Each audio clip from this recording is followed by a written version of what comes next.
Özellikle Diyarbakır'ın turizm potansiyelini, değerlerini ve güzel yönlerini ortaya çıkarabilmek adına sizlerin de bildiği üzere İstanbul'da ilk defa Fesane'de bir Diyarbakır tanıtım günleri gerçekleştiriyoruz. Perşembe günü saat 11'de resmi açılış programı gerçekleştireceğiz ve 4 gün boyunca Diyarbakır'ı İstanbul'da çeşitli yönleriyle anlatma, tanıtma fırsatı bulacağız.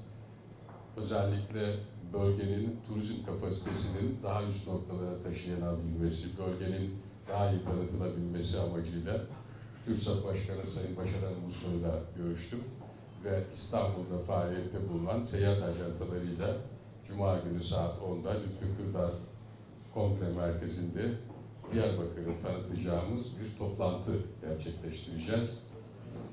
Tabii bu bir sohbet toplantısı, tanışma toplantısı olarak değerlendirdik.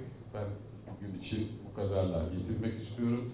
Tabii bölgenin yatırımlarının artması ve bölgeye yeni yatırımlar gelmesi de bizim öncelikli hedeflerimiz arasında. Organize sanayi bölgemizin genişleme alanının bir an önce faaliyete geçmesi ve burada yeni yatırımcıların gelmesi bakımından çalışmalarımız var. Bugün yine Organize Sanayi Bölgesi Yönetim Kurulu toplantımızı saat 11'de yapacağız ve öğlende oradaki sanayicilerimizle birlikte yemek yiyeceğiz.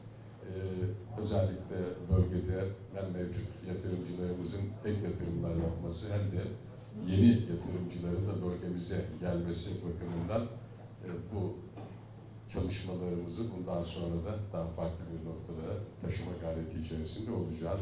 Bölgenin hem ekonomik yönden hem diğer boyutlarıyla gelişmesi ve kalkınması için sivil toplum kuruluşlarımızla, ilgili kurum ve kuruluşlarımızla işbirliği içerisinde bu çalışmalarımızı yapmaya devam edeceğiz.